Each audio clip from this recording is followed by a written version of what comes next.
Bab 846 mendapatkan mahkota dewa. Richcard mengerutkan kening. Sebagai Raja Ilahi, dia tidak menyukai Kitai Yin yang kaya. Namun Sharapova terkejut sekaligus gembira. Kitai Yin yang kaya menghiburnya dan meningkatkan kemampuan bertahan dan bertarungnya. Dia bahkan membayangkan jika dia bisa berlatih di lingkungan seperti itu setiap hari, dia pasti sudah melampaui Raja Ilahi dan menyatukan seluruh dunia barat. Kemarin dia ragu dengan Qin Haodong, tidak yakin apakah dia bisa membantunya mengalahkan Raja Dewa. Sekarang dia yakin bisa mengalahkan Richcard di lingkungan ini. Dia tahu ini adalah kesempatan langka dan dia harus mengambilnya. Dia menjerit dengan keras dan melesat menuju Raja Ilahi. Richcard tentu saja tidak akan hanya duduk di sana dan menunggu.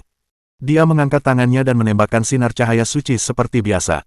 Namun betapa terkejutnya dia, cahaya suci itu ternyata jauh lebih lemah dari sebelumnya, bahkan lebih lemah dari cahaya Pontifex Maximus. Baru saat itulah dia menyadari bahwa Kitai Yin yang kaya meningkatkan kekuatan Sharapova dan menahan kekuatan suci miliknya pada saat yang sama. Cakar Sharapova menghancurkan cahaya, dan meninggalkan bekas hangus di telapak tangannya. Namun, bekas itu langsung terhapus oleh Kitai Yin yang kuat. Dalam lingkungan seperti itu, semua lukanya akan sembuh seketika. Melihat cakar Sharapova makin mendekat, Richcard mengangkat Guts Attachment-nya dengan panik. Tirai cahaya suci yang pekat dilepaskan dari Guts Attachment, yang menangkis serangan Sharapova. Namun, Richcard sama sekali tidak merasa lega. Ia mendapati bahwa kerusakan yang disebabkan oleh cahaya suci itu pada Sharapova sangat minimal, dan ia dapat segera pulih. Pada saat yang sama, Guts Attachment dapat menyerap dan mengubah Holy Force. Cahaya suci yang saat ini dilepaskan hampir sepertiga dari semua yang tersimpan.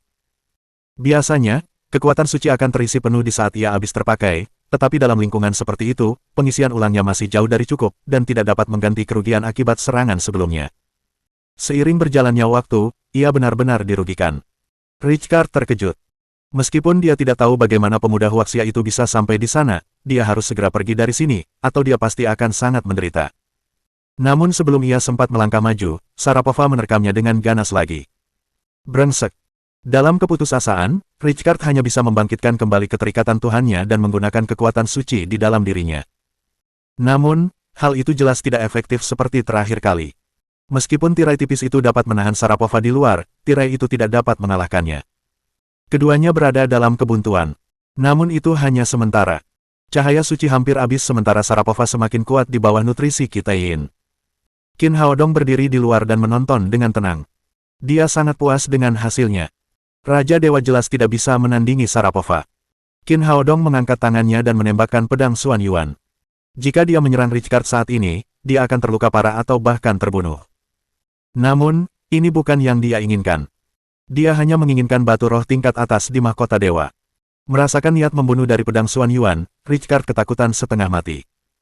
Namun, ia terkejut saat mengetahui bahwa pedang itu hanya menembus kepalanya dan merenggut mahkotanya. Pedang itu tidak melukainya. Namun perhatiannya teralih dan tirai cahaya itu langsung ditembus oleh Sharapova yang mencoba mencengkram jantungnya dengan cakar yang tajam. Richcard selalu unggul dalam pertarungan melawan Sharapova selama beberapa tahun terakhir.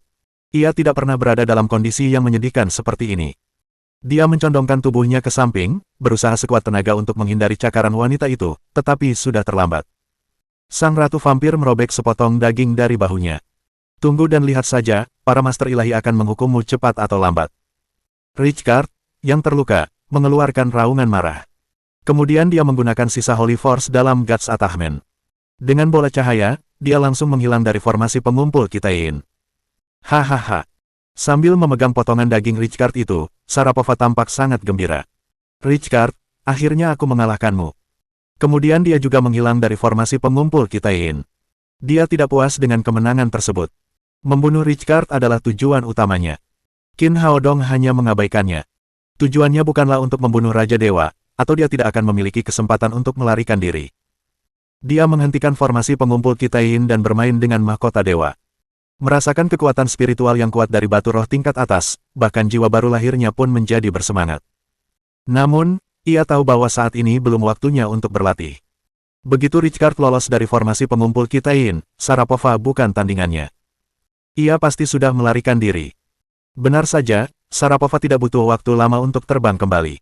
Dia berjalan keluar dan tidak menemukan jejak Richcard. Nak, bagaimana caramu melakukannya tadi? Katakan padaku, bagaimana caramu membuat cahaya bulan begitu kuat? Saat dia berbicara, matanya bersinar dengan keserakahan. Jika dia memperoleh keterampilan ini dan berlatih dalam formasi pengumpul Kitayin setiap hari, dia bahkan dapat menghancurkan seluruh kota suci, apalagi membunuh Raja Dewa. Namun, Qin Haodong tentu saja tidak ingin merusak keseimbangan dunia barat. Sebagai manusia, ia tidak ingin makhluk-makhluk gelap menguasai dunia. Dia menjelaskan, ini disebut formasi pengumpul Kitayin, keterampilan unik dari timur. Hanya orang Huaxia yang bisa menggunakannya, jadi tidak ada gunanya bagimu. Sharapova tentu saja tidak ingin melepaskan kesempatan sekali seumur hidup ini. Ia berkata, kalau begitu, tetaplah bekerja bersamaku, saat aku menguasai dunia barat sepenuhnya, kau akan menjadi Raja Ilahi di pengadilan ilahi. Kamu akan punya banyak uang dan wanita cantik, kamu bisa mendapatkan apapun yang kamu inginkan. Qin Haodong menggelengkan kepalanya. Kerjasama kita sudah berakhir, aku hanya seorang dokter dan aku tidak ingin terlibat dalam urusan barat. Nak, kau benar-benar tidak tahu apa yang baik untukmu, sepertinya aku harus menjadikanmu keturunanku. Sharapova ingin sekali menggigitnya. Pemuda asal Huaxia ini adalah harta karun yang sangat berharga baginya. Jika dia berhasil mengendalikannya, dia bisa berlatih dengan kecepatan yang sangat tinggi dalam formasi pengumpulan Kitayin. Qin Haodong sama sekali tidak panik. Dia berkata dengan tenang, meskipun aku tidak ingin ikut campur dalam pertarunganmu, sebaiknya kamu tidak menjadi musuhku, atau kamu akan sangat menderita. Hei, omonganmu muluk-muluk, ya, jadilah keturunan mulia dari ras darah kita. Dia menunjukkan dua giginya yang tajam dan menerkam Qin Haodong. Qin Haodong sudah mengetahui Ratu Vampir. Dia orang yang tidak menentu, jadi dia sudah bersiap. Dia segera mengaktifkan formasi penjebak naga yang telah dia pasang sebelumnya. Sharapova hendak memeluk Qin Haodong, tetapi tiba-tiba dia mendapati dirinya berada dalam kabut. Kabut itu begitu pekat sehingga dia hampir tidak bisa melihat jari-jarinya dan Qin Haodong pun menghilang. Apa kau pikir kau bisa menahanku di sini selamanya? Saat aku keluar, aku akan mematahkan lehermu. Sharapova jelas tahu apa yang telah terjadi. Ini jelas merupakan sihir timur Qin Haodong. Sihir itu tidak akan efektif begitu dia keluar. Kemudian dia berubah menjadi kelelawar emas dan mencoba terbang keluar dari kabut. Namun, setelah terbang selama 5 menit, dia masih berada dalam kabut. Tidak ada cahaya sama sekali, dan dia masih terjebak dalam formasi tersebut. Apa yang sedang terjadi? Sharapova sedikit panik.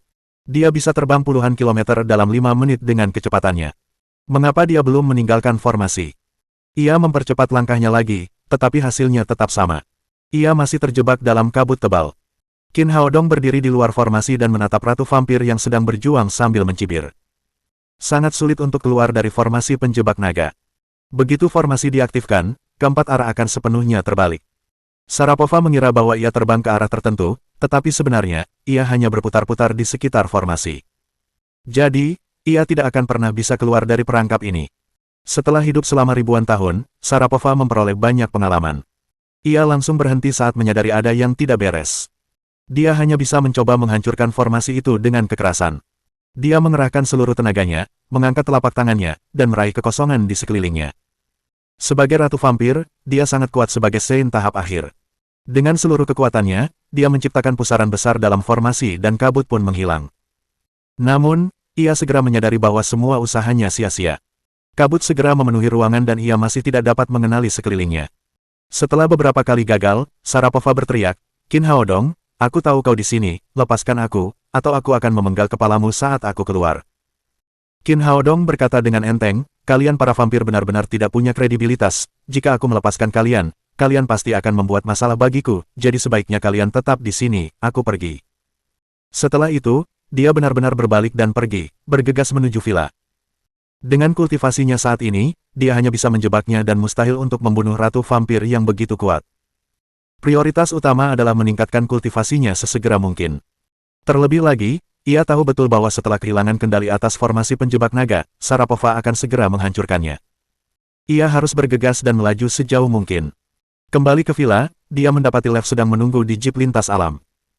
Qin Haodong duduk di kursi penumpang, dan Lev menyalakan mobil dan melaju ke arah Crow Canyon. Qin Haodong sudah membuat persiapan yang cukup untuk malam ini. Dia meminta si Yumi untuk kembali ke Huaxia dan kemudian meninggalkan villa bersama Lev. 3 atau 4 jam kemudian, klan kegelapan, yang gagal menyerang pengadilan ilahi, menyerah dan menemukan di mana Sharapova berada. Sharapova terjebak dalam formasi, tetapi dia masih bisa memberi perintah kepada anak buahnya di luar formasi. Mereka bekerja sama untuk menghancurkan formasi penjebak naga. Formasi yang telah kehilangan kendali Qin Haodong akhirnya hancur dengan ledakan keras setelah setengah jam. Qin Haodong, aku akan membunuhmu, teriak Sharapova dengan marah setelah keluar dari formasi. Kemudian dia bergegas ke villa tempat Qin Haodong tinggal, bersama semua anggota parlemen kegelapan, tetapi tidak ada apapun di sana. Sungguh licik pria Huaxia. Sharapova menghancurkan seluruh villa, tetapi dia masih marah. Wolf, kepala serigala yang berdiri di dekatnya, bertanya, bisakah Anda memberitahu kami apa yang terjadi, Tuan Kanselir? Sharapova menenangkan diri dan menceritakan tentang kerjasamanya dengan Qin Haodong dan kekalahannya atas Richcard. Bab 847 Kodok Emas Berkaki 3. Ya Tuhan, Kanselirku yang terhormat, hebat sekali Anda telah mengalahkan Richcard. Tuanku, Anda adalah kemuliaan dunia kegelapan kami. Tuanku, Anda hebat, saya mengagumi Anda. Semua makhluk gelap yang hadir gembira mendengar bahwa Sharapova telah mengalahkan Richcard. Mereka telah ditindas oleh pengadilan ilahi selama beberapa tahun terakhir dan ini adalah kemenangan pertama mereka. Raja Serigala berkata dengan gembira, Tuan Kanselir, haruskah kita langsung pergi ke kota suci dan memusnahkannya sementara Raja Dewa terluka? Horkina meliriknya sekilas. Dasar bodoh, apa kau lupa tentang penyembuhan ilahi dari pengadilan ilahi? Raja Dewa akan segera pulih dari cederanya jika kita tidak membunuhnya sekaligus, kita pasti akan terbunuh jika kita berada di kota suci sekarang. Sebagai ketua Dark Council, Sharapova pun memahami maksudnya. Ia berkata kepada orang-orang di sekitarnya, yang harus kita lakukan sekarang bukanlah pergi ke kota suci, tetapi kembali ke tempat asal kita secepat mungkin. Kita harus bersiap sekarang, aku yakin pengadilan ilahi akan segera membalas kita. Kemudian dia meninggalkan kekaisaran matahari yang tidak pernah terbenam itu bersama para pengikutnya dan bergegas kembali ke tempat asal mereka yang lama. Qin Haodong dan Lev datang ke Crow Canyon, menyembunyikan mobil mereka di tempat terpencil, lalu masuk. Mereka mendengar suara gagak. Itu adalah teriakan burung gagak. Burung gagak yang tak terhitung jumlahnya terbang di atas kepala mereka seperti gumpalan awan hitam. Mengikuti peta, mereka segera menemukan diri mereka di dekat sisi timur ngarai. Lev melirik peta itu, Tuan, apakah ada yang salah dengan peta ini? Tidak ada apapun di sini. Qin Haodong sangat bersemangat. Dia bisa merasakan fluktuasi formasi yang jelas di sini. Sebuah susunan tersembunyi telah disiapkan di Crow Canyon, dan lingkungannya telah berubah total. Dia bisa merasakan bahwa formasi yang telah ada selama bertahun-tahun itu menunjukkan tanda-tanda melemah. Ini pasti peninggalan kuno. Formasi di sini menunjukkan bahwa ini adalah sisa-sisa kuno para pendeta timur. Pada saat yang sama, ia bertanya-tanya mengapa ada sisa-sisa pendeta timur. Bagaimanapun, ini adalah dunia barat. Tidak seorang pun dapat memberinya jawaban dan dia hanya bisa masuk dan mencarinya sendiri. Qin tidak terburu-buru untuk bertindak. Dia telah memasuki banyak relik kuno di dunia kultivasi, banyak di antaranya yang memiliki bahaya tersembunyi. Dia yakin hal itu tidak terkecuali di sini, jadi prioritas utamanya adalah meningkatkan kultivasinya. Dia pergi bersama Lev dan kemudian tinggal di gua kering dan tersembunyi di pegunungan terdekat untuk berlatih. Setelah beberapa formasi didirikan, Qin Haodong duduk bersila di dalam gua sementara Lev menjaga pintu masuk untuknya. Qin Haodong mengeluarkan mahkota dewa dan memegang batu roh tingkat atas di telapak tangannya. Tidak heran jika itu adalah batu terbaik. Energi spiritual yang dipancarkannya begitu kaya sehingga membuatnya merasa sangat nyaman. Dia memejamkan mata dan perlahan-lahan mengalirkan ki sejati kayu hijau. Ki spiritual di dalam gua segera mengalir ke dalam tubuhnya. Ki spiritual segera berubah menjadi vitalitas sejati yang murni dan diserap oleh jiwa baru lahirnya, yang tumbuh perlahan seiring berjalannya waktu. Setelah waktu yang lama, Qin Haodong terbangun dari meditasinya dan menemukan bahwa batu roh tingkat atas telah berubah menjadi bubuk. Dia buru-buru memeriksa lautan kesadarannya dan menemukan bahwa jiwa baru lahir, yang panjangnya hanya sekitar 20 cm, telah menjadi sangat besar. Panjangnya sekarang sekitar 1 meter, dan kelima inderanya lebih tajam dan lebih lincah dari sebelumnya. Dia telah mencapai puncak pertengahan jiwa baru lahir dan hanya tinggal selangkah lagi menuju tahap akhir. Selama jiwa baru lahir berukuran sama dengan tubuhnya, dia akan berada di puncak alam jiwa baru lahir. Guru, Anda akhirnya bangun. Lev datang dan berseru penuh semangat. Qin Haodong mengangguk, ayo kita pergi dan melihatnya. Mereka tiba di reruntuhan itu lagi. Formasi tersembunyi di sini bukanlah masalah bagi Qin dan dia dengan cepat menghancurkan formasi itu dan sebuah gua besar pun muncul. Apa, teknik timur benar-benar menakjubkan. Mulut Lev menganga karena terkejut. Tidak ada apa-apa di sini tadi, bagaimana bisa gua sebesar itu tiba-tiba muncul, tanyanya. Qin melangkah masuk ke mulut gua. Gua itu sangat besar, tingginya sekitar 10 meter dan lebarnya sekitar 5 meter. Mulut gua itu terhalang oleh batu besar, dan tampaknya ada beberapa fluktuasi formasi. Jika Anda tidak dapat menemukan jalan masuk ke dalam lubang, bahkan praktisi top pun tidak dapat memaksa masuk. Dengan pengalaman yang tak terhitung jumlahnya memasuki reruntuhan, Qin mulai mencari di sekitar gua. Di samping lubang tersebut terdapat alur yang diukir dengan tangan dan ditulisi karakter Cina kuno, darah. Slot darah. Qin Haodong segera menyadari bahwa darah sangat penting untuk membuka pintu di sini. Namun, dia tidak tahu apakah darahnya akan berhasil. Dia memotong jari telunjuknya dengan pedang Xuan Yuan dan meneteskan 3 tetes darah ke dalam celah itu. Kemudian sesuatu yang aneh terjadi. Celah itu seperti spons, menyerap darah secara instan. Lalu ada gelombang energi, dan batu itu bergeser terbuka perlahan di kedua sisi, memperlihatkan celah untuk mereka berdua masuk. Saya berhasil. Qin Haodong sangat gembira. Tampaknya darahnya efektif dan berhasil membuka segel formasi di sini. Tuan, gua itu terbuka. Lev melangkah dengan penuh semangat ke dalam gua. Namun, begitu tiba di pintu masuk, tubuhnya terlempar ke belakang, seolah-olah dihantam oleh kekuatan tak terlihat. Kekuatan ini begitu besar sehingga bahkan seseorang sekuat Raja Serigala tidak dapat menahannya. Lev terlempar lebih dari 10 meter jauhnya. Kabar baiknya adalah taktik di sini dirancang untuk mengusir para penyerbu, bukan untuk membunuh mereka. Kalau tidak, Lev akan terluka parah atau bahkan terbunuh. Lev bangkit dan berteriak, "Tuan, hati-hati, di sini terlalu aneh." Qin Haodong mengalirkan ki aslinya dan berjalan maju dengan hati-hati, tetapi tidak ada hal aneh yang terjadi. Apa yang sedang terjadi? Lev mengikuti Qin dan mencoba memasuki gua. Namun saat ia melangkah masuk ke dalam gua, sekali lagi, ia dihentikan oleh kekuatan tak kasat mata. "Tuan, ini aneh sekali, mengapa saya tidak bisa masuk?" Qin Haodong berpikir sejenak dan berkata, "Sepertinya ini adalah formasi yang dibentuk oleh leluhurku. Hanya orang Huaxia yang diizinkan masuk. Kamu adalah manusia serigala barat, jadi kamu tidak diizinkan masuk." Lev tampak tertekan. "Kau kembali ke gua tempat kita beristirahat kemarin dan tunggu aku akan mencarimu setelah aku selesai." Qin Haodong melangkah masuk ke dalam gua. Saat dia melewati pintu, batu itu perlahan bergerak dan lubang itu tertutup lagi. Gua itu tidak terlalu gelap karena ada batu-batu bercahaya yang tertanam di dindingnya. Ia berjalan mendekat dan melihat-lihat. Batu-batu ini bukanlah mutiara bercahaya, melainkan biji-biji yang tidak diketahui asal-usulnya. Dia berjalan perlahan menyusuri gua dan tiba-tiba mendengar teriakan aneh setelah berjalan beberapa meter. Ku. Kedengarannya seperti teriakan kodok, tetapi lebih keras dari auman lembu. Gemanya memekakkan telinga di dalam gua. Pada saat yang sama, dia merasa gelisah dan segera berhenti. Harta apapun harus dijaga oleh binatang roh dan tempat ini tidak terkecuali. Saat dia melihat sekelilingnya, sesuatu yang besar dan hitam tiba-tiba muncul. Ukurannya seperti mobil SUV kecil dan dipenuhi banyak benjolan. 2 kaki depannya yang besar diletakkan di depan tubuhnya, dan matanya bersinar seperti lampu depan. Mulutnya terbuka dan lidahnya yang panjangnya beberapa meter, terjulur keluar. Apakah ini seekor kodok? Qin Haodong sedikit terkejut. Dia belum pernah melihat kodok sebesar itu bahkan di dunia kultivasi. Ini bukan kodok biasa. Ia memiliki 2 kaki di depan dan hanya 1 kaki di belakangnya. Ia sebenarnya adalah kodok emas berkaki 3. Tatapan rakus muncul di mata katak itu saat melihat Qin Haodong, seolah melihat sesuatu yang lesat. Katak itu berkokok lagi. Dengan suara gemuruh yang teredam, katak emas berkaki 3 menerkam Qin Haodong.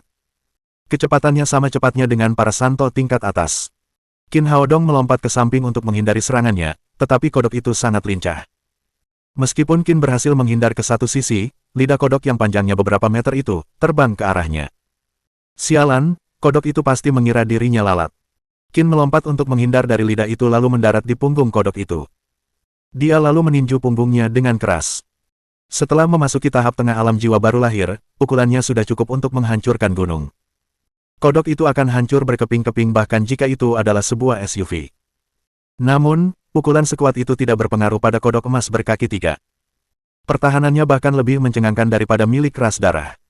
Seolah tahu bahwa Qin Haodong sedang telentang, katak itu melompat ke udara dan mencoba menghantam atap. Qin Haodong dengan cepat melompat dari punggung katak emas itu, tetapi sebelum dia mendarat, lidah katak itu, yang sebesar lidah ular piton, terbang ke arahnya lagi. Sialan! Qin Haodong meninju lidahnya dan mundur dengan bantuan gaya tolak. Pada tahap tengah alam jiwa baru lahir, dia ingin menguji kekuatannya dengan bertarung melawan katak emas, jadi dia tidak terburu-buru mengeluarkan pedang Xuan Yuan miliknya. Pertarungan berlangsung selama setengah jam, dan dia tidak memperoleh kemenangan. Qin Haodong sedang berlatih metode kultivasi, jadi dia akan menjadi tak terkalahkan di antara rekan-rekannya begitu dia memasuki tahap tengah alam jiwa baru lahir. Dia tidak menyangka bahwa dia tidak bisa mengalahkan katak emas berkaki 3 bahkan dengan kultivasi yang begitu tinggi. Katak ini sama kuatnya dengan para Saint tingkat menengah. Setelah beberapa ronde pertarungan lagi, Qin Haodong perlahan kehilangan kesabarannya. Tampaknya dia tidak dapat menghancurkan pertahanan katak emas berkaki 3 tanpa pedang Xuan Yuan. Pria besar, aku tidak ingin membunuhmu, tapi aku harus melakukannya sekarang. Qin Haodong tahu betul bahwa butuh ribuan tahun bagi seekor binatang roh untuk mencapai tingkat setinggi itu. Namun, orang ini adalah pembela dan dia tidak dapat mengakses relik tersebut tanpa membunuhnya. Kemudian dia mengulurkan tangan kanannya, dan pedang Xuan Yuan muncul dengan cahaya kemasan. Katak itu berkokok lagi. Katak itu sangat bersemangat dan hendak menyerang Qin Haodong lagi, tetapi jejak rasa hormat langsung terpancar di matanya saat melihat pedang Xuan Yuan. Lalu ia menarik lidahnya yang besar dan berbaring di tanah dengan patuh. Qin Haodong cukup terkejut. Apakah binatang buas ini tahu betapa kuatnya pedang Xuan Yuan? Apakah ia takut padanya? Tepat saat dia sedang memikirkan hal ini, sebuah cahaya bersinar di depannya, dan sebuah sosok samar muncul di dalam gua. Itu adalah Kaisar Xuan Yuan. Bab 848 Kantong Binatang Roh. Qin Haodong pernah melihat pikiran-pikiran suci yang ditinggalkan oleh Kaisar Xuan Yuan ketika ia memperoleh pedang Xuan Yuan, jadi sosok yang samar-samar itu tidak asing baginya. Namun pada saat yang sama, ia bertanya-tanya apakah reruntuhan kuno itu diciptakan oleh Kaisar. Dia adalah leluhur Huaxia. Mengapa dia mendirikan reruntuhan di barat? Sosok kabur yang melayang di depannya hanyalah pikiran ilahi yang ditinggalkan oleh Kaisar Xuan Yuan bertahun-tahun yang lalu, jadi dia tidak tahu siapa pemuda itu. Anak muda, selamat karena telah menaklukkan katak emas berkaki 3. Pikiran ilahi ini jauh lebih kuat daripada yang ada di pedang Xuan Yuan. Qin Haodong bertanya, Tuan, apakah katak emas ini milikmu? Kaisar Xuan Yuan berkata, ya, saya berkeliling dan menemukan kantong binatang roh di sebuah situs bersejarah. Kodok emas berkaki 3 ini menetas di dalam kantong itu dan telah tinggal bersama saya sejak saat itu. Saya yang menciptakan reruntuhan di sini. Namun, ini adalah bencana bagi para pendatang tingkat rendah. Kodok emas berkaki 3 adalah binatang spiritual kuno dan sama kuatnya dengan Sein tahap awal, ia digunakan sebagai penghalang di sini. Satu-satunya cara untuk maju adalah dengan mengalahkan kodok itu, jika tidak, kau harus pergi. Qin Haodong menghela nafas dalam hati. Tampaknya Kaisar Xuan Yuan tidak mengantisipasi bahwa butuh 5.000 tahun sebelum seseorang dapat menemukannya. Katak emas berkaki 3 telah mencapai puncak tahap tengah alam suci. Orang biasa tidak bisa masuk sama sekali. Dia bertanya lagi, Tuan, mengapa Anda meninggalkan reruntuhan Anda di sini, di barat? Kaisar Xuan Yuan berkata, karena kamu telah menaklukkan katak emas berkaki 3, sebaiknya kamu terus maju, kamu akan mengetahui semua rahasianya saat kamu mendapatkan harta karunku. Lalu pikiran-pikiran sucinya menghilang. Tampaknya ini bukan ujian terakhir. Qin Haodong terus berjalan di depan. Setelah berjalan sekitar 20 atau 30 meter lagi, dia berbelok dan menemukan sebuah rumah batu di depannya. Namun pintunya tertutup. Dia datang ke pintu dan mendapati ada formasi pembatasan yang sangat kuat, jauh lebih kuat daripada yang ada di gua batu. Di dinding di samping rumah batu itu, ada beberapa karakter Cina kuno sederhana yang terukir di atasnya, hanya anggota keluarga Xuan Yuan yang bisa masuk. Di bawah teks itu ada cetakan telapak tangan, yang tampaknya berisi gelombang psikis. Ini juga merupakan perangkat uji coba bagi para pendatang baru. Keluarga Xuan Yuan. Tampaknya Kaisar Xuan Yuan ingin menguji metode kultivasi internalnya. Kemudian Qin Haodong menekan cetakan telapak tangan dan perlahan menjalankan formula Xuan Yuan untuk memasukkan ki asli ke dalam cetakan itu. Gerbang batu itu mengeluarkan suara berderak dan dengan sekejap, pintunya terbuka perlahan. Qin Haodong menghela napas lega. Tampaknya formula Xuan Yuan benar-benar kunci untuk masuk ke ruang batu ini. Sejak memasuki gua, dia telah menemui 4 rintangan yang ditetapkan oleh Kaisar Xuan Yuan.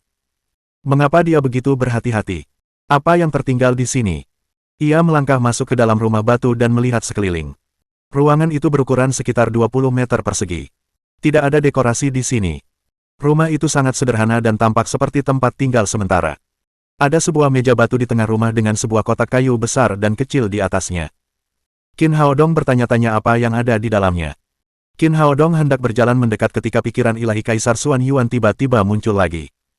Selamat datang di tempat ini, anakku. Senang bertemu dengan Anda, Tuan. Qin Haodong tunduk pada pikiran Kaisar Xuan Yuan.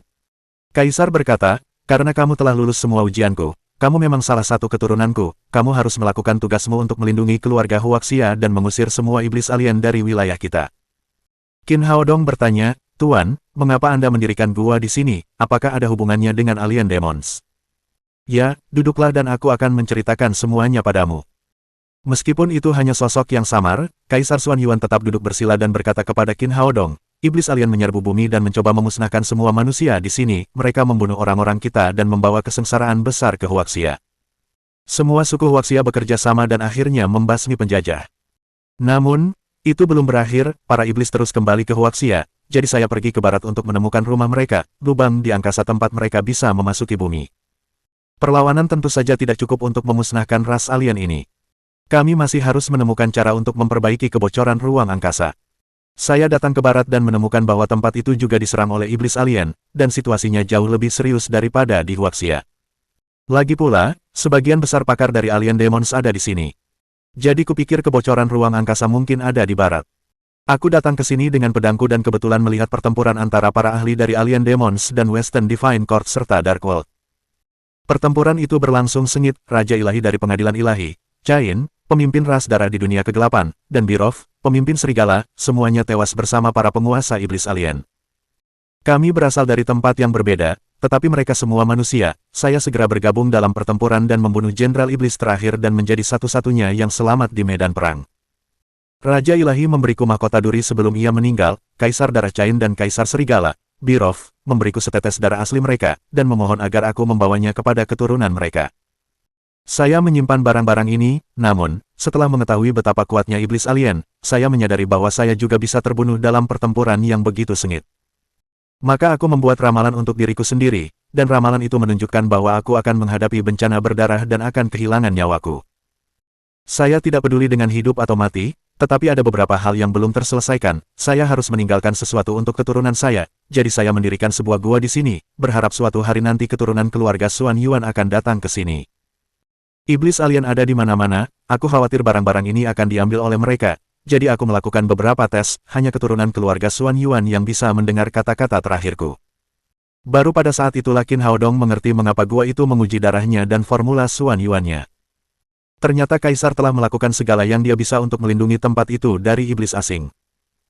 Kaisar Xuan Yuan menambahkan, iblis alien adalah sejenis makhluk luar angkasa alien, mereka kejam dan kuat, yang terpenting adalah mereka pandai mengubah penampilan mereka. Iblis alien tingkat lanjut dapat meniru penampilan ras manusia kita sesuka hati sehingga kita tidak dapat menemukan identitas mereka. Untuk membantu generasi mendatang mengenali Alien Demons, aku menyimpan jari jenderal mereka. Tidak peduli bagaimana mereka berubah, aura mereka akan tetap sama. Dengan jari ini, kamu dapat mengidentifikasi iblis alien yang tersembunyi di dalam ras manusia. Berbicara tentang ini, dia menunjuk ke kotak kayu kecil di atas meja batu dan berkata kepada Qin Haodong, buka, jarinya ada di dalam. Qin Haodong berjalan mendekat dan mengangkat tutupnya. Ada sebuah jari di dalamnya, yang berbulu dan jauh lebih tebal daripada jari manusia manapun. Yang membuatnya tersadar adalah aroma jari itu sangat familiar baginya. Mengapa demikian? Apakah ia pernah berhubungan dengan alien demon? Kaisar Xuan Yuan berkata, perang antara manusia dan iblis alien akan segera pecah. Saya pikir mungkin kita bisa memusnahkan kekuatan utama mereka, tetapi beberapa dari mereka mungkin lolos. Simpan jari ini dan ikuti auranya untuk mencari para penyintas, kita harus membunuh mereka semua. Qin Haodong bertanya, Tuan, apakah akan ada kesalahan dalam menemukan iblis alien dengan aura jari ini? Kaisar Xuan Yuan menggelengkan kepalanya. Sejauh ini, aku telah melihat puluhan ribu iblis asing, dan aura mereka sama. Sama seperti ikan. Semua jenis ikan, besar atau kecil, memiliki bau amis. Begitu pula dengan alien demons, terlepas dari level mereka, semua alien demon memiliki bau ini, namun perbedaannya adalah bahwa para alien demon tingkat tinggi pandai mengubah penampilan mereka dan dapat menyelinap ke dalam masyarakat manusia. Ketika mendengar ini, Qin Haodong mengerutkan kening. Pasti ada beberapa iblis alien di antara manusia dan dia pasti pernah bertemu dengan mereka. Namun, dia tidak tahu siapa dia untuk saat ini. Kaisar Xuan Yuan melanjutkan, karena kau di sini, aku pasti sudah mati dalam pertarungan melawan iblis alien. Kau harus menyelesaikan apa yang tidak bisa kuselesaikan. Aku berjanji kepada Raja Dewa, leluhur ras darah, dan Raja Serigala bahwa aku akan mengembalikan relik mereka kepada anggota klan mereka, tetapi aku terbunuh sebelum dapat memenuhi janjiku. Semua benda ini ada di dalam kotak kayu, tolong berikan benda-benda ini kepada ketiga ras. Baiklah, aku akan melakukannya untukmu. Qin Haodong berhenti memikirkan siapakah alien demon itu. Dia memasukkan jarinya ke dalam storage ring dan membuka kotak kayu yang lebih besar. Ketika dia mengangkat tutupnya, dia tercengang. Ada 3 batu roh tingkat atas yang berkilau di dalamnya. Dia telah mencapai tahap tengah alam jiwa baru lahir dengan salah satunya, jadi dia yakin bisa mencapai tahap akhir dengan 3 batu roh tingkat atas. Dia memegangnya di telapak tangannya dan merasa sangat gembira. Kaisar Xuan Yuan menjelaskan, aku mendapatkan 3 permata ini dan kantong binatang roh di reruntuhan kuno, tetapi aku belum tahu untuk apa benda-benda itu digunakan, ambil saja jika kau suka. Terima kasih, Tuan. Qin Haodong lalu memeriksa barang-barang lain di dalam kotak kayu itu. Ada sebuah tas ukuran telapak tangan di sebelah batu roh, yang memancarkan fluktuasi ki spiritual yang kuat. Ini pasti sebuah artefak. Dia tidak yakin terbuat dari apa kantong itu. Ada monster dengan mulut terbuka lebar di satu sisi dan nama, kantong binatang roh, tercetak di sisi lainnya. Kaisar Xuan Yuan menjelaskan, aku mendapatkan benda ini di relik, ini adalah harta karun yang langka, cukup teteskan setetes darah ke dalam mulut monster itu, dan kau akan menjadi tuannya. Qin Haodong memotong jari telunjuknya dan meneteskan darah ke mulut monster itu. Darahnya langsung mengalir. Kemudian, dengan kilatan cahaya, kantong binatang roh juga menghilang dan tato binatang muncul di dadanya. Setelah menjadi pemilik kantong itu, Qin Haodong menjalin kontak dengannya. Pada saat yang sama, keajaiban mengendalikan kantong binatang roh tiba-tiba muncul di benaknya. Dia kemudian memeriksa kantong itu dengan rohnya dan menemukan bahwa itu adalah ruang yang terpisah. Itu hampir sama dengan cincin penyimpanan. Itu adalah kunci ke ruang lain. Namun perbedaannya adalah bahwa cincin penyimpanan tidak dapat menyimpan makhluk hidup sementara hewan dapat hidup dengan baik di tempat yang disediakan oleh kantong binatang roh. Setelah mempelajari cara menggunakannya, Qin Haodong berbalik dan menggunakan mantra pada katak emas berkaki 3 yang telah berbaring di pintu. Di bawah kendalinya, katak itu berubah menjadi seukuran telur. Ia melompat ke telapak tangannya, lalu memasuki kantong binatang roh. Ini benar-benar harta karun yang langka. Qin Haodong sangat gembira. Dia mendapatkan 3 batu roh tingkat atas dan kantong binatang roh. Perjalanan ini benar-benar sepadan. Setelah menyimpan semua harta karunnya, dia melihat kotak kayu itu lagi. Bab 849-2 Sandera. Ada sebuah topi di tengah kotak, yang tampak sangat mirip dengan mahkota Dewa Raja Ilahi. Topi itu juga bertatahkan permata, tetapi tidak seperti batu roh tingkat atas, permata ini mengandung kekuatan suci yang sangat kuat dan cemerlang. Kaisar Xuan Yuan menjelaskan, ini adalah mahkota dewa yang ditinggalkan oleh Raja Dewa, itu adalah benda suci dari pengadilan dewa. Qin Haodong menyadari bahwa mahkota dewa yang sebenarnya pasti telah hilang dalam perang besar, dan kemudian pengadilan ilahi membuat replikanya. Jadi topi yang dia dapatkan sebelumnya hanyalah replika, dan ini adalah mahkota Tuhan yang asli. Kemudian dia melihat ke samping dan melihat 2 toples giok transparan kecil di samping mahkota. Toples pertama berisi manik-manik merah sementara yang kedua berisi manik-manik hijau. Meskipun toples itu tertutup rapat, Qin masih bisa merasakan energi kuat yang terkandung dalam kedua manik itu. Kaisar Xuan Yuan menjelaskan, manik merah itu adalah darah Kain, leluhur ras darah, sedangkan yang kedua adalah darah Biroth, Raja Serigala. Tolong kembalikan mereka ke klan mereka saat kau sudah bisa. Baiklah, Tuan, saya akan memenuhi permintaan terakhir Anda. Silakan, ingat, sebagai keturunan klan Xuan Yuan, kamu harus selalu melindungi orang-orang Huaxia. Puas dengan sikap Qin Haodong, Kaisar Xuan Yuan mengangguk lalu menghilang begitu saja. Qin Haodong tidak terburu-buru untuk pergi. Hal terpenting baginya sekarang adalah kekuatan. Karena dia sudah memiliki beberapa batu roh tingkat atas, prioritas utamanya adalah meningkatkan kultivasinya sesegera mungkin. Ia duduk bersila di tengah ruang batu, memegang ketiga batu roh di telapak tangannya. Berdasarkan pengalaman sebelumnya, semakin banyak ia berlatih, semakin besar kebutuhannya akan energi spiritual. Ia berharap ketiga batu ini dapat membantunya mencapai tahap akhir alam jiwa baru lahir. Sekitar setengah hari kemudian, ketiga batu itu berubah menjadi bubuk bersamaan dengan terdengarnya suara retakan. Pada saat yang sama, cahaya putih muncul dari atas kepalanya dan akhirnya berubah menjadi tubuh energi yang ukurannya sama dengan dirinya. Itu adalah Naschen Soul-nya. Naschen Soul merupakan replika Qin Haodong, yang menunjukkan ia telah sepenuhnya memasuki tahap akhir Naschen Soul Realm. Qin membawa jiwa barunya kembali ke dalam tubuhnya dan perlahan membuka matanya. Senyum samar tersungging di wajahnya. Ratu Vampir, Kaisar Darah, atau Raja Dewa, tak satu pun dari mereka yang menjadi tandingannya setelah ia mencapai tahap akhir alam jiwa baru lahir. Dia selalu berpura-pura lemah dan tidak menunjukkan perkembangan yang sebenarnya, jadi dia terlihat sama persis seperti sebelumnya. Qin Haodong tiba di pintu masuk gua, dan pintu batu itu perlahan terbuka. Saat itu sudah tengah malam, dan bulan yang cerah tergantung di langit. Saat dia melangkah keluar dari gua, dia merasa ada yang tidak beres. Dia mendongak dan melihat sekelompok orang berdiri di kedua sisi gua. Di sebelah kiri berdiri Richcard, Raja Ilahi dari Pengadilan Ilahi, yang memegang benda suci, keterikatan Tuhan. Di sampingnya ada Catherine yang anggun. Penampilannya benar-benar berbeda dari saat ia terbangun. Setelah menerima pengakuan Angel Heart, tubuhnya dikembalikan ke keadaan semula, tetapi ia tampak sangat suci.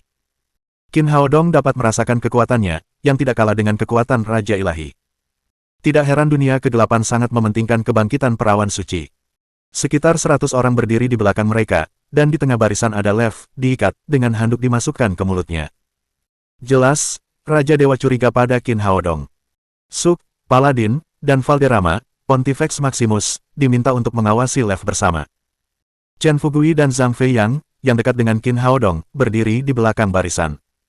Bahkan Alex tidak diizinkan mendekati Lev. Ini pasti rencana pengadilan ilahi terhadapnya. Di sisi kanan gua berdiri anggota Parlemen Kegelapan, yang dipimpin oleh Sharapova dan anak buahnya. Si Yumi telah disandera oleh mereka. Pria yang menjaga si Yumi adalah Wolf, Raja Serigala dari dunia kegelapan. Ia ditemani oleh penyihir gelap lainnya, Garincha. Horkina dan putrinya, yang dekat dengan Qin Haodong, berdiri di tepi. Setelah melihat kekuatan besar Qin Haodong, Sharapova sangat takut padanya. Dia memegang erat leher si Yumi dan tidak memberinya kesempatan untuk diselamatkan. Kekuatan terang dan gelap berdiri berhadapan dengan damai, yang jarang terjadi. Jelas, kedua belah pihak sedang menunggu Qin Haodong untuk keluar. Qin Haodong melirik mereka dan berkata sambil tersenyum, apakah kalian di sini untuk menyambutku? Baiklah, aku tidak butuh upacara besar seperti itu. Richcard berkata, Qin Haodong, sebagai manusia, beraninya kau bersekongkol dengan makhluk-makhluk gelap, jika kau menyerahkan semua harta yang kau dapatkan di sini, aku mungkin akan mengampuni nyawamu. Jangan pura-pura sok suci. Qin Haodong menunjuk Sharapova, yang menatapnya dengan penuh nafsu. Lihatlah mereka, apakah kamu benar-benar berpikir kita bekerja sama? Richcard terdiam dan kemudian membantah, tidak ada gunanya menyangkalnya, aku mengenali Raja Serigala berambut emas, kau dekat dengannya dan klan kegelapan, kau harus dihukum oleh sang guru ilahi. Qin Haodong bertanya, aku bisa memberikan apa yang kau inginkan, tapi kau harus menjawab pertanyaanku terlebih dahulu, bagaimana kau tahu aku di sini? Crow Canyon merupakan rahasia antara dirinya dan Lev. Karena kontrak tuan pelayan, Lev tidak akan pernah mengkhianatinya, jadi ia bertanya-tanya bagaimana pengadilan ilahi dan parlemen kegelapan dapat menemukannya. Richcard berkata, ya, itu cukup mudah. Ini adalah tempat di mana Raja Ilahi pertama kita menghilang, jadi kami telah memantau ngarai itu secara diam-diam, orang-orang kami melihatmu saat kau memasuki tempat itu. Ketika mendengar itu, Qin Haodong menyadari bahwa pengadilan ilahi belum menyerah dalam pencarian mereka terhadap mahkota dewa yang hilang, jadi mereka telah memantau tempat itu. Dia menoleh ke Sharapova, bagaimana kamu menemukanku? Sharapova berkata, saya tahu ada yang aneh tentangmu, jadi saya meninggalkan jejak pada semua temanmu, saya bisa menemukanmu dimanapun kamu berada. Qin Haodong menggelengkan kepalanya diam-diam. Tampaknya dia telah meremehkan wanita ini. Setelah hidup selama ribuan tahun, dia lebih licik dari yang dia kira. Dia terlalu ceroboh. Jika dia memasang barisan di depan pintu, mereka tidak akan berada dalam posisi yang kurang menguntungkan. Dia menatap Richcard dan Sharapova dan mencibir. Aku tidak menyangka bahwa Raja Ilahi dari Pengadilan Ilahi dan Kanselir Parlemen Kegelapan akan menculik orang-orang yang tidak bersalah, malu kalian. Richcard berkata, Lev adalah manusia serigala, aku punya hak untuk menangkapnya atau bahkan membunuhnya. Malu, dunia gelap kita tidak peduli dengan hal-hal seperti itu, kata Sharapova sambil tersenyum. Saya anggota Blood Rache, kami tidak peduli dengan apapun kecuali manfaatnya, tidak ada yang perlu dipermalukan. Qin Haodong menyerah dan berkata, katakan padaku, apa yang kamu inginkan. Tetapi aku harus memperingatkanmu bahwa sebaiknya kau tidak bertindak terlalu jauh. Mereka bukan sahabatku. Jadi aku mungkin tidak setuju jika kau menuntut terlalu banyak. Benarkah, tapi kurasa kau benar-benar terikat dengan wanita ini, jika dia benar-benar bukan apa-apa bagimu, kita tidak perlu bernegosiasi. Sebagai monster tua yang telah hidup selama ribuan tahun, Sharapova cukup tangguh dan licik. Ia berkata dengan senyum menawan, jika kamu tidak peduli, aku akan mengubahnya menjadi keturunan ras darah kita. Dia cantik dan lembut, lebih cantik dari kita semua. Kita punya banyak sekali manusia serigala dan makhluk gelap yang kuat di sini. Mereka semua ingin sekali mendapatkannya. Qin Haodong menghela nafas dalam hati. Meskipun tidak terjadi apa-apa antara dirinya dan si Yumi, dia tidak sanggup melihat wanita secantik itu mati. Dia berkata, beritahukan dulu syaratmu, aku akan lihat apakah aku bisa menerimanya. Itu sangat mudah, salah satu dari kalian harus menjadi keturunan ras darah kami, baik kamu atau dia, kalian dapat membuat keputusan sekarang.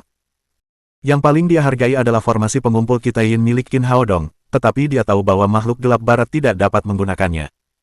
Satu-satunya solusi adalah mengubahnya menjadi keturunannya. Qin Haodong menggelengkan kepalanya, itu terlalu berlebihan, aku tidak bisa menjadi keturunan vampirmu, apakah ada hal lain yang kau inginkan? Ini satu-satunya yang saya inginkan, kata Sharapova. Tidak ada ruang untuk negosiasi. Mereka bilang Anda penggila seks, tetapi itu tidak benar. Yah, sepertinya saya harus menjadikannya keturunan saya. Kemudian dia membuka mulutnya dan hendak menggigit leher si Yumi yang putih dan lembut dengan giginya yang tajam. Si Yumi tidak melawan atau melawan, tetapi matanya dipenuhi berbagai emosi. Melihat gigi Sharapova hendak menusuk kulit halus si Yumi, Qin Haodong menghentikannya. Tunggu sebentar. Sharapova menoleh. Ada apa? Apa kamu sudah berubah pikiran? Qin Haodong berkata, biarkan dia pergi, aku akan menerima pelukanmu. Dia tidak bermaksud memberinya darah kain.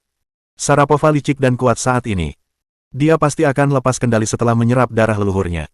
Sharapova sangat gembira. Saya senang Anda membuat pilihan ini, tetapi tidak mungkin untuk melepaskannya terlebih dahulu. Saya tahu Anda orang Huaxia itu licik, Anda harus menjadi keturunan saya terlebih dahulu. Qin Haodong berkata, tapi bagaimana jika kau mengingkari janjimu setelah aku menjadi keturunanmu? Tidak, dia cantik, tapi dia tidak berguna bagi ras darah kita. Sharapova menambahkan, jika kalian masih tidak percaya padaku, aku bersumpah kepada leluhurku bahwa jika aku mengingkari janjiku, aku akan dimurnikan oleh cahaya suci pengadilan ilahi. Qin Haodong menggelengkan kepalanya, aku tidak percaya padamu, aku rasa sumpah tidak akan berhasil pada wanita tak tahu malu sepertimu. Sharapova tersenyum. Mungkin, tapi apakah Anda punya pilihan lain sekarang? Kau benar, ini satu-satunya pilihanku. Qin Haodong menyerah. Baiklah, kemarilah, aku akan menerima pelukanmu. Benar sekali, senang sekali menjadi seorang Blood Rache yang mulia, kalian akan abadi. Sharapova meminta Wolf untuk menjaga si Yumi dan kemudian berjalan menuju Qin Haodong. Ada air mata di mata si Yumi. Dia menatap Qin Haodong dan berteriak, Haodong, tinggalkan tempat ini, aku akan baik-baik saja. Meskipun dia merasa tidak bisa melihat apa yang ada di dalam dirinya, Qin Haodong bisa merasakan perasaan tulusnya. Dia tersenyum dan berkata, aku seharusnya tidak meninggalkan seorang gadis yang tidak berdaya sendirian. Benar sekali, itulah yang seharusnya dilakukan seorang pria. Sharapova datang langsung ke Qin Haodong tanpa banyak persiapan. Ia yakin bahwa pria Huaxia ini bukanlah tandingannya jika ia tidak diizinkan menggunakan trik-trik timur. Pria Huaxia, terimalah pelukanku yang mulia. Kemudian dia mencengkeram bahu Qin Haodong dengan kedua tangannya yang tajam dan hendak menggigit lehernya dengan giginya. Bab 850 Si Yumi melangkah keluar dari penyamarannya. Si Yumi menjerit kesakitan. Rasa sesal dan marah tampak di matanya, lalu dia tampak telah membuat keputusan. Niat membunuh meledak dari tubuhnya dan dia memutuskan tali yang mengikatnya dengan jentikan tangannya. Dia kemudian menjentikkan pergelangan tangannya perlahan dan seutas benang merah terbang keluar seperti ular dan melilit leher Wolf. Pada saat ini, mata semua orang tertuju pada Qin Haodong dan Sharapova. Tidak seorang pun memperhatikan si Yumi yang tampak lemah seperti anak kucing. Sudah terlambat sebelum Wolf menyadari apa yang sedang terjadi dan hendak memutar lehernya. Benang merah itu bahkan lebih tajam dari pisau baja. Benang itu memotong lehernya, dan kepala serigalanya yang besar melayang tinggi ke udara. Serangan itu begitu tiba-tiba, membuat semua makhluk gelap terkejut. Penyihir Agung Simon, yang sedang menggendong si Yumi bersama Wolf, ingin membaca mantra. Tetapi sebelum dia bisa mengucapkannya, benang merah melayang melewati rahangnya, menembus tengkoraknya, lalu terbang keluar dari kepalanya. Si Yumi membunuh dua guru suci parlemen kegelapan dalam waktu 2 atau 3 detik. Bahkan mereka dari pengadilan ilahi pun terkejut sementara sekilas senyum melintas di wajah Qin Haodong. Dia sudah lama merasa bahwa ada sesuatu yang misterius tentang si Yumi, jadi dia mengambil kesempatan untuk mengujinya. Dia memang seorang guru yang sangat kuat. Sharapova juga menyadari bahwa ada sesuatu yang tidak biasa terjadi di belakangnya, tetapi dia tidak mempedulikannya sama sekali. Korban tidak berarti apa-apa baginya selama dia bisa menjadikan Qin Haodong sebagai keturunannya. Setelah membunuh dua penjaga lainnya, si Yumi menembakkan benang sutra ke Sharapova. Jelas, dia ingin menghentikannya menggigit Qin Haodong. Namun, itu masih sedikit terlambat. Gigi taring tajam Sharapova telah menyentuh arteri Qin Haodong. Ratu Vampir sangat gembira. Jika dia bisa mengendalikan pria Huaxia ini, dia bisa menggunakan formasi pengumpul Kitain kapanpun dia mau. Pada saat itu, dia akan menjadi penguasa seluruh dunia.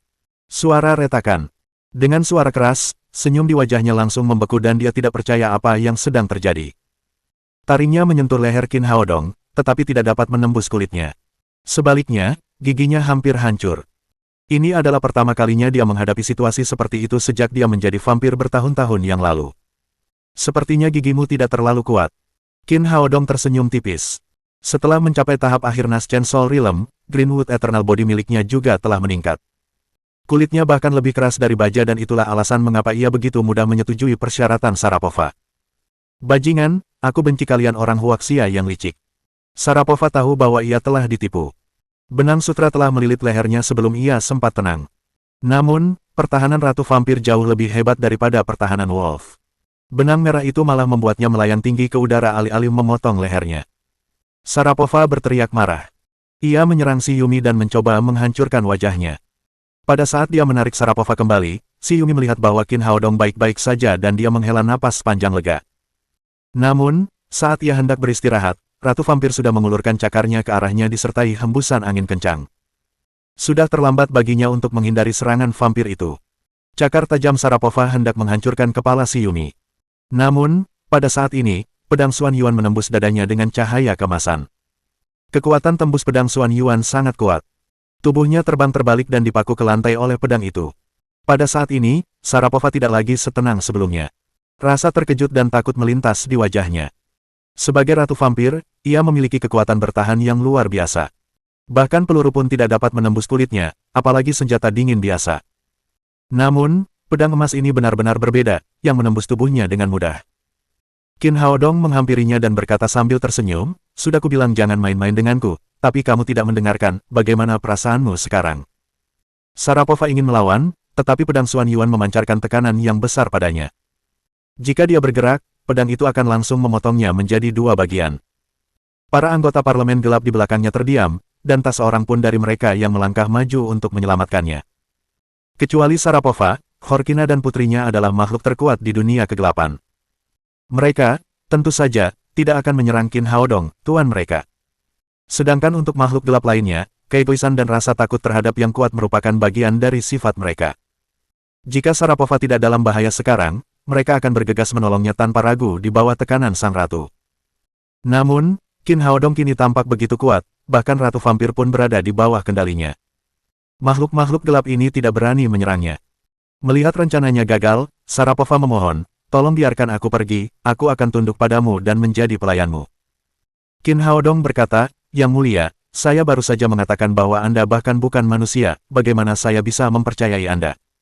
Sarapova panik. Ia tidak pernah merasa takut bahkan saat melawan Sang Raja Ilahi.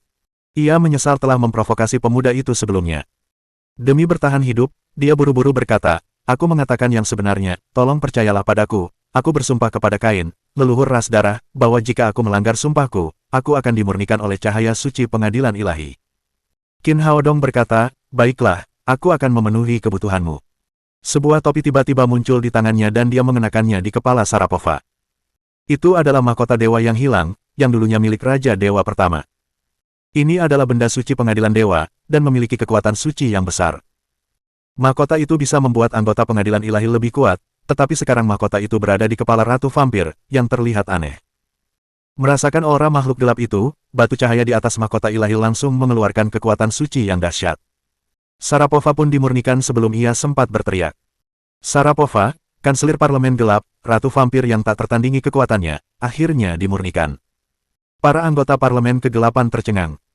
Meskipun pengadilan ilahi selalu berusaha memurnikan Sarapova, mereka tidak berhasil selama ribuan tahun. Sekarang dia sedang dimurnikan oleh orang Huaxia. Kedengarannya konyol, tetapi mereka benar-benar takut pada pemuda ini. Tidak ada yang berani membalas dendam pada Qin Haodong dan mata mereka dipenuhi rasa takut. Anggota pengadilan ilahi adalah mereka yang paling terkejut. Saat mahkota dewa muncul, Richcard menggigil karena kegembiraan. Dia tidak pernah menyangka bahwa mahkota dewa yang telah dicari oleh pengadilan ilahi selama ribuan tahun ternyata milik seorang pemuda dari Huaxia. Jika dia dapat memperoleh kembali harta karun ini, dia dapat menjadi penguasa seluruh dunia barat. Yang lain merasakan hal yang sama. Mereka mendengar bahwa ada harta karun pengadilan ilahi yang hilang dan mahkota yang dikenakan oleh Raja Ilahi mereka adalah replika. Hari ini, mereka akhirnya melihat yang asli. Tak seorang pun meragukan bahwa mahkota itu palsu karena aura cahayanya begitu kuat hingga mampu memurnikan Ratu Vampir dalam sekejap. Karena itu, Pontifex Maximus dan Paladin terkejut sesaat. Itulah sebabnya Qin Haodong memutuskan untuk membunuh Sarapova dengan mahkota dewa. Itu adalah sesuatu yang telah direncanakannya. Meskipun Chen Fugui dan Zhang Feiyang adalah Paladin dan Pontifex Maximus dari pengadilan ilahi, mereka selalu ditolak oleh Richcard. Contoh yang bagus adalah sekarang, kali ini mereka berada di garis akhir.